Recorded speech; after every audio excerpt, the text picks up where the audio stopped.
बोलो श्री सत्यनारायण देवनी जय। देवोने प्रथम नमस्कार करवा। श्री गणपते नमः, श्री लक्ष्मी नारायणभ्यो नमः, श्री उमा महेश्वरभ्यो नमः, श्री सत्यनारायण देवताभ्यो नमः, श्री इष्ट देवताभ्यो नमः, श्री कुल देवताभ्यो नमः, सर्व देवोभ्यो नमः, सर्व ब्राह्मणोभ्यो नमः, मातृ पितृ चरण कमलोभ्यो नमः, निर्विघ्नं मस्तु। भगवान गणपति नु ध्यान धरવું। ओम ग गणपते नमः, ओम ग गणपते नमः, ओम ग गणपते नमः। कलश पूजन આપણે કરેલું છે, દીપ પૂજન આપણે કરેલું છે અને ગણપતિ પૂજન કરેલું છે। બોલે શ્રી સત્યનારાયણ દેવ કી જય। શ્રી સત્યનારાયણ દેવનો આધ્યાય પ્રથમ। એક સમયની વાત છે, નૈમિષા રણ તીર્થ ક્ષેત્રમાં સોનિક આદિ ઋષિઓએ શ્રી સૂતજીને પ્રશ્ન પૂછ્યો, હે મહારાજ, કોઈ એવું વ્રત બતાવો કે જેનાથી થોડા સમયમાં પુણ્યની પ્રાપ્તિ થાય, મનુષ્ય લોકમાં ઘોર કળિયુગમાં પ્રભુ ભક્તિથી પ્રાપ્તિ થાય અને મનુષ્ય પોતાની મનોકામના સિદ્ધ કરી શકે। ત્યારે શ્રી સૂતજી મહારાજ બોલ્યા, આપે આ સુંદર પ્રશ્ન પૂછ્યો છે। જીવનના કલ્યાણ માટે, મનુષ્યના કલ્યાણ માટે આ પ્રશ્નનો ઉત્તર આપતા શ્રી સૂતજી મહારાજે કહ્યું, હે ઋષિઓ, એક વખત નારદ મુનિને પણ આવો જ પ્રશ્ન થયો હતો અને ત્યારે ભગવાન શ્રી હરિ પાસે વિષ્ણુ લોકમાં ગયા અને પ્રભુ શ્રી નારાયણને પ્રશ્ન પૂછ્યો। ત્યારે ભગવાન શ્રી નારાયણે કહ્યું, હે નારદ, આ પૃથ્વી લોકમાં એક જ વ્રતનું પાલન થાય છે જેને સત્ય વ્રત કહેવાય છે કે જે સત્યનારાયણ ભગવાનનું વ્રત વિધિ વિધાન પૂર્વક કરવાથી મનુષ્યની તમામ મનોકામના પૂર્ણ થાય છે તથા આ લોકમાં અને પરલોક સાર્થક થાય છે। અંતમાં મોક્ષની પ્રાપ્તિ થઈ શકે છે।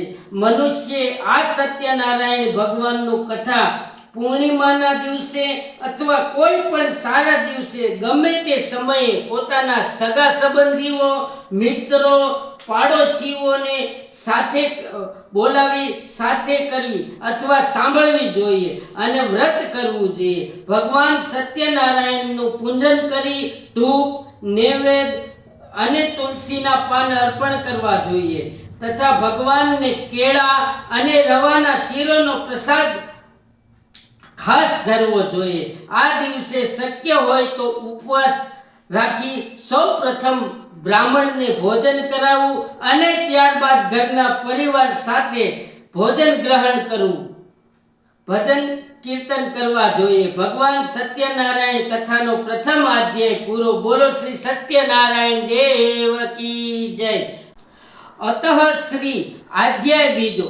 श्री सूतजी कहे छे, हे ऋषिओ, सत्यनारायण भगवानનું વ્રત સૌ પ્રથમ જેણે કર્યું, કાશીપુરીમાં એક ગરીબ બ્રાહ્મણ રહેતા હતા। એણે પોતાની આજીવિકા ચલાવવા માટે દાન દક્ષિણા માટે આમ તેમ ભટકતા હતા અને તેમને ક્યાંયથી દક્ષિણા મળતી ન હતી। ત્યારે ભગવાન સત્યનારાયણ એક બ્રાહ્મણનું રૂપ ધારણ કરી તેની પાસે આવી ઊભા રહ્યા। ત્યારે બ્રાહ્મણે આ સત્યનારાયણ સ્વરૂપ દેવ બ્રાહ્મણને કહ્યું, હે પ્રભુ, આપ મને કોઈ એવું વ્રત કહો જેનાથી મારે આમ તેમ ભટકવું ન પડે।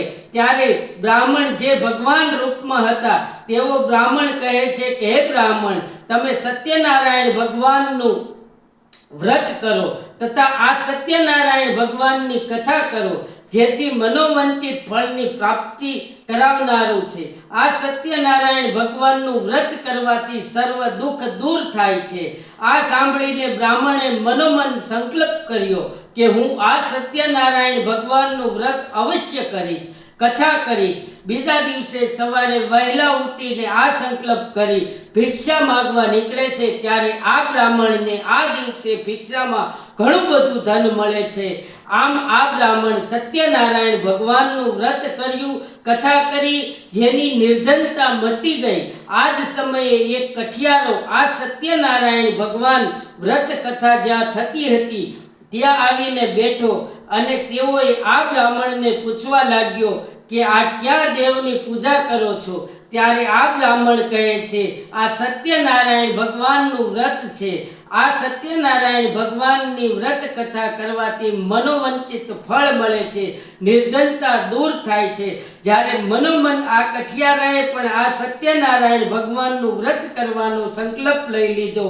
આમ કરવાથી આ કઠિયારો પણ ધન સંપન્ન બન્યો, સંતાન સુખ, પત્ની સુખ પ્રાપ્ત કરી શક્યો. સંસારના તમામ સુખ ભોગવીને આ કઠિયારો વૈકુંઠમાં ગયો. અતઃ શ્રી ભગવાન સત્યનારાયણ કથા બીજો અધ્યાય સમાપ્ત. બોલીએ શ્રી સત્યનારાયણ દેવની જય. અતઃ શ્રી અધ્યાય 3. પૂર્વકાળમાં ઉલ્કામુખ નામના રાજા થઈ ગયા. તેઓ પોતે પોતાની પત્ની સાથે સત્યનારાયણ ભગવાનનું વ્રત કરતા હતા. ત્યાંથી એક સાધુ વાણીઓ પસાર થાય છે અને ત્યારે તે વાણીઓ રાજાને પૂછે છે કે હે રાજન, હે મહારાજ, આપ ક્યાં ભગવાનનું વ્રત કરી રહ્યા છો? તે કરવાથી શું થાય છે? ત્યારે મહારાજ કહે છે કે હે ભાઈ, હું સંતાન પ્રાપ્તિ માટે શ્રી સત્યનારાયણ ભગવાનનું વ્રત કરું છું. આ સાંભળીને સાધુ વાણીઓ બોલ્યો કે હે મહારાજ, મારે પણ સંતાન નથી, મને પણ આ વ્રતની વિધિ કહો. ત્યારે મહારાજે આ સત્યનારાયણ ભગવાનની કથા, વ્રત તેમજ વિધિ આ સાધુ વાણિયાને કહી સંભળાવી. અને ત્યારે તે સાધુ વાણિયાએ મનોમન સંકલ્પ કરી લીધો કે જ્યારે પણ સંતાન થશે ત્યારે હું પણ આ સત્યનારાયણ ભગવાનનું વ્રત કરીશ. થોડા સમય બાદ તેની પત્નીએ એક સુંદર કન્યાને જન્મ આપ્યો અને એ કન્યાનું નામ રાખ્યું કલાવતી. ત્યારે સાધુ વાણિયાએ કહ્યું કે જ્યારે આ કલાવતીના લગ્ન થશે ત્યારે હું સત્યનારાયણ ભગવાનનું વ્રત કરીશ અને કથા કરીશ. આમ થોડા સમયમાં કલાવતી ઉંમરલાયક થતા એક સુંદર વર સાથે એના લગ્ન કરી લીધા. પરંતુ દુર્ભાગ્યવશ આ વાણીઓ સત્યનારાયણ ભગવાનનું વ્રત કરવાનું ભૂલી ગયો. સાધુ વાણીઓ અને તેનો જમાઈ ચંદ્રકેતુ નામના રાજાના રાજમાં વેપાર અર્થે નીકળી ગયા. એ વખત રાજ્યનું ધન ચોરી કરીને જતો હતો. ત્યારે સિપાહીઓ પોતાની પાછળ જોઈ તે ચોરે આ બધું ધન જ્યાં વાણિયો અને તેનો જમાઈ રહેતા હતા ત્યાં રાખી દીધું. ત્યારે ત્યાંના સિપાહીઓએ આ વાણિયા અને તેના જમાઈને ચોર સમજીને રાજા સમક્ષ લઈ ગયા. રાજાની યાજ્ઞાથી આ બંનેને જેલની સજા કરવામાં આવી. અહીં જેલ યોગની સજા છે. યુટ્યુબની અંદર બસ થોડાક દિવસમાં ગીજુ દાદાનો જેલ યોગ.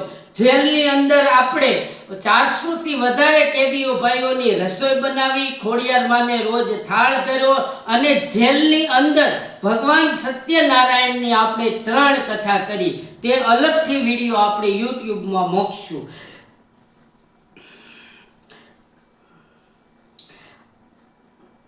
જેલની સજા કરવામાં આવી અને આ બંનેનું બધું ધન પણ જપ્ત કરી લીધું. એક બાજુ આ સાધુ વાણિયાની પત્ની પણ ખૂબ દુઃખી થઈ.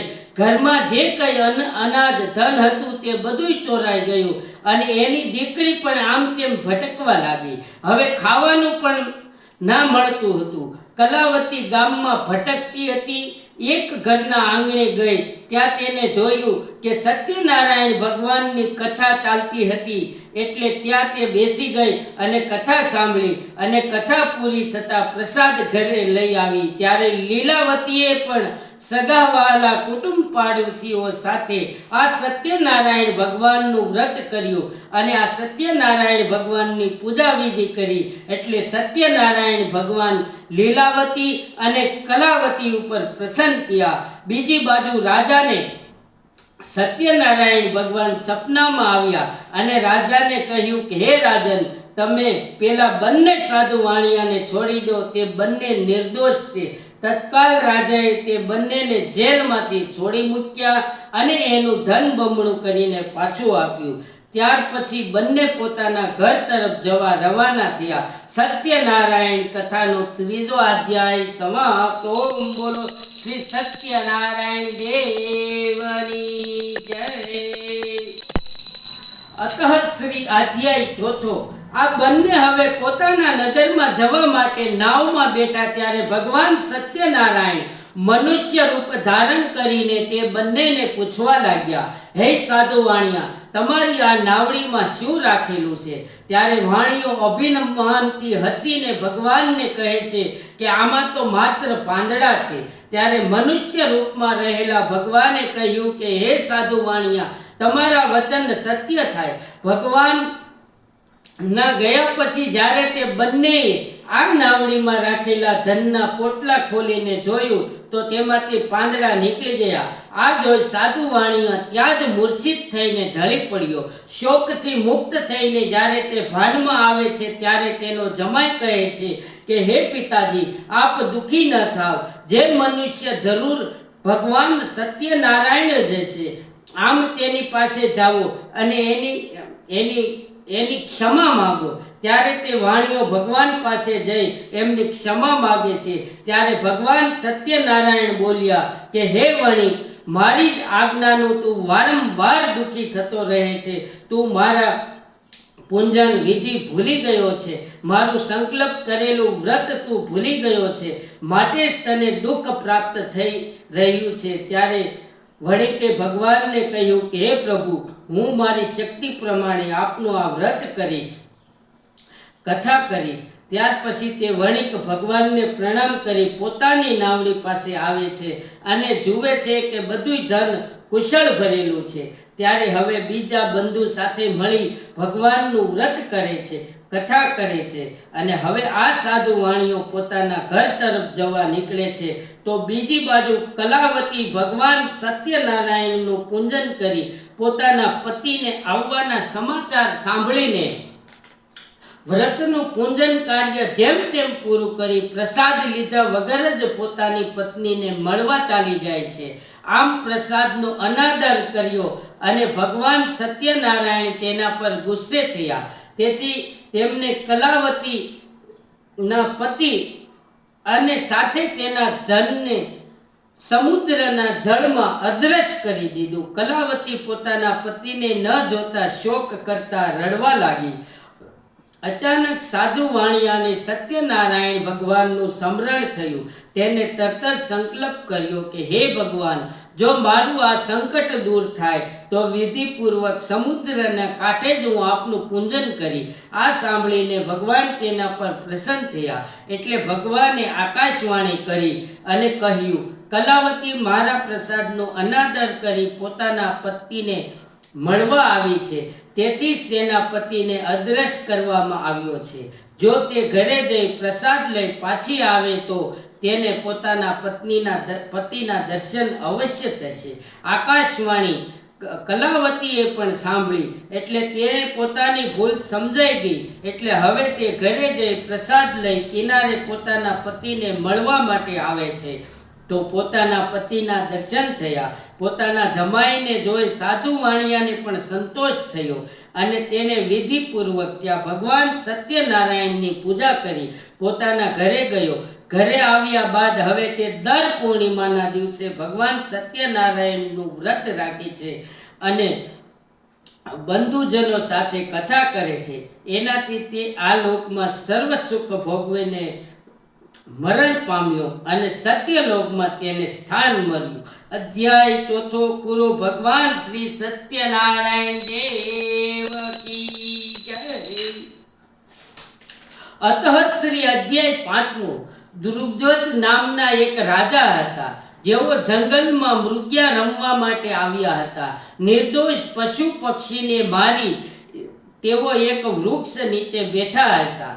ત્યાં સામે ગોવાળને સત્યનારાયણ દેવનું પૂજન કરતા જુએ છે.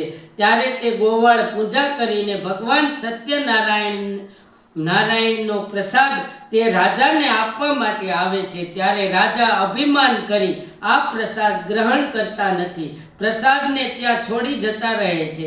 પોતાના રાજ્યમાં આવે છે ત્યારે તે નગરમાં આવે છે ત્યારે તેને આખું નગર તહસ નહસ જોવા મળે છે. આ જોઈ રાજા સમજી જાય છે કે ભગવાન સત્યનારાયણને નમસ્કાર કર્યા તથા તેના પ્રસાદનો અનાદર કર્યો એનું આ પરિણામ છે. ત્યારે રાજા ફરી તે ગોવાળ પાસે જાય છે અને ત્યાં ભગવાન સત્યનારાયણનું પૂજન કરે છે, વિધિપૂર્વક કથા કરે છે, વ્રત કરે છે. ત્યારે ભગવાન સત્યનારાયણની કૃપાથી એનું રાજ્ય ફરી ધન સંપન્ન થઈ ગયું અને શાંતિ છવાઈ ગઈ અને પહેલા જેમ તેનું નગર પાછું મળી ગયું.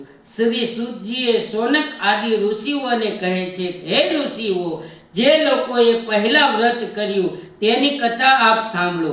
તે વૃદ્ધ બ્રાહ્મણ સુદામાનો જન્મ લઈ મોક્ષની પ્રાપ્તિ કરી, ભગવાન શ્રી કૃષ્ણની પ્રાપ્તિ કરી. લાકડા વેચનારો કઠિયારો કેવટ થયો, જેણે પોતાના હાથે ભગવાન રામચંદ્રના ચરણ ધોયા અને સેવા કરી. જન્મ મરણના બંધનોથી મુક્ત થઈ ગયો. ઉલ્કામુખ રાજા બીજા જન્મમાં રાજા દશરથ થયા. તેને ભગવાન રામચંદ્ર જેવા પુત્ર પામી વૈકુંઠ મળ્યું. પેલા વેપારી શેઠ બની બીજા જન્મમાં રાજા મોરધ્વજ થયા. પોતાના પુત્રનું અડધું શરીર કરવટ વડે કાપી એને ભગવાનને પ્રસન્ન કર્યા. મહારાજ તૃગધ્વજ બીજા જન્મમાં સ્વયંભુ મનુ બન્યા. એને ભગવાન સંબંધી કથાઓ, ભાગવત સંબંધી કથાઓ દ્વારા સૌને ભગવાન ભક્ત બનાવ્યા. હે મહર્ષિ બ્રાહ્મણો, આપ સૌના કલ્યાણ માટે મેં સત્યનારાયણ ભગવાનની પૂજા બધાના દુઃખોનું નિવારણ કરી શકે છે. શ્રેષ્ઠ મુનિઓ જે આ કથા દરરોજ વાંચે છે કે સાંભળે છે, તેને સત્યનું પાલન કરે છે, તેના બધા પાપ સત્યનારાયણ દેવની કૃપાથી નાશ પામે છે. 5મો અધ્યાય સમાપ્ત. ભગવાન શ્રી સત્યનારાયણ દેવની જય, વિષ્ણુ ભગવાનની જય, ગદાનંદ ગણપતિ મહારાજની જય, कुल देवी मात की जय. अपने अपने मात पिता ની સર્વ પિતૃદેવની જય. ભગવાન સત્યનારાયણની કથા કરવાનો વિવેકપૂર્વક પ્રયાસ કર્યો છે. મને પણ ખૂબ જ આમાંથી મળ્યું છે, માટે મેં આ પ્રયાસ કર્યો છે. આપ મારી ગીજુ દાદા GEEJU અથવા તો યુટ્યુબમાં ગીજુ દાદા બોલશો તો આપને ભગવાન શ્રી સત્યનારાયણની કથાનું વ્રત સાંભળવા મળશે. અને આપ પણ એક પુસ્તક લાવી અને ઘરે પણ ભગવાનનો ફોટો મૂકી આપને જોઈએ એવા ફળ હોય એટલું શક્તિ પ્રમાણે ધૂપ દીપ અને શ્રીફળ મૂકી અને ભગવાન સત્યનારાયણનું વ્રત કરો. આપને પણ ખૂબ જ ધંધામાં, આરોગ્યમાં સુખ શાંતિ અને પ્રાપ્ત થાય એવી હું ભગવાન શ્રી સત્યનારાયણને પ્રાર્થના કરું છું. આવા જ વિવિધ અનુભવો જેવા કે જેલ યોગ, ધંધામાં નિષ્ફળતા અને પડીને પાછું એમાંથી ઊભું થવાનું, ત્યાર પછી માર્કેટિંગનો અનુભવ, દરેક અનુભવો મારી આ યુટ્યુબ ચેનલ ઉપર અલગ અલગ વાર મૂકવામાં આવશે. આપ જોતા રહેજો. સારું લાગે તો શેર કરજો, કોમેન્ટમાં હર હર મહાદેવ લખજો. જય જય મહાદેવ.